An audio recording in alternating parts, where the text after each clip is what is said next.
ইসলামে স্বামী-স্ত্রীর সম্পর্ক ভালোবাসা, দয়া ও সহনশীলতার উপর ভিত্তি করে গড়ে ওঠে। কোরআন এবং হাদিসে স্বামী-স্ত্রীর প্রতি একে অপরের প্রতি সুন্দর আচরণের তাগিদ দেওয়া হয়েছে। তবে কোনো স্ত্রী যদি গুরুতর অবাধ্যতা, অন্যায় করে, তখন ইসলামে কিছু নির্দিষ্ট ধাপে শৃঙ্খলা বজায় রাখার নির্দেশনা দেওয়া হয়েছে। কিন্তু এগুলো খুব সীমিত এবং যথেষ্ট সতর্কতার সাথে প্রয়োগ করতে বলা হয়েছে। কোরআনে সূরা নিসা ৪-৩-৪ তে বলা হয়েছে, যদি তোমরা তাদের অবাধ্যতা আশঙ্কা করো তবে প্রথমে উপদেশ দাও, তারপর তাদের শয্যা পৃথক করো, এরপর অন্তিম পর্যায়ে হালকা প্রহার করো। তারপর যদি তারা তোমাদের অনুগত হয় তবে তাদের বিরুদ্ধে কোনো পথ খোঁজো না। নিশ্চয়ই আল্লাহ সর্বোচ্চ ও মহান। এই আয়াতের মূল ধাপগুলো হলো: ১. নসিহত বা উপদেশ দেওয়া। আগে বোঝানোর চেষ্টা করতে হবে, ধৈর্যের সাথে কথা বলতে হবে। ২. শয্যা পৃথক করা।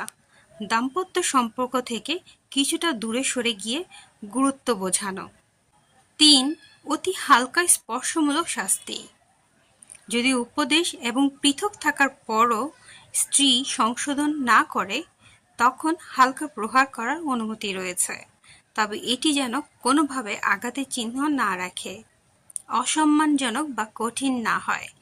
নবী সাল্লাল্লাহু আলাইহি ওয়াসাল্লাম বলেছেন, এটি যেন এমন হয় যেন লাঠি দিয়ে গায়ে একটু ছোঁয়ানো হয়, যেন আঘাত নয়, অপমান নয়।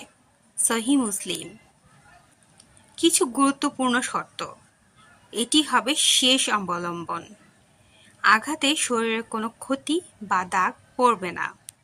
মুখমণ্ডলে বা সম্মানজনক স্থানে কখনো প্রহার করা যাবে না। অত্যন্ত হালকা হবে, অপমান বা কষ্ট দেওয়ার উদ্দেশ্য নয়।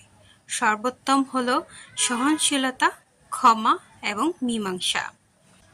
রাসূলুল্লাহ সাল্লাল্লাহু আলাইহি সাল্লাম বলেছেন, তোমাদের মধ্যে সর্বশ্রেষ্ঠ হলো সেই ব্যক্তি যে তার স্ত্রীর প্রতি উত্তম ব্যবহার করে। তিরমিজি।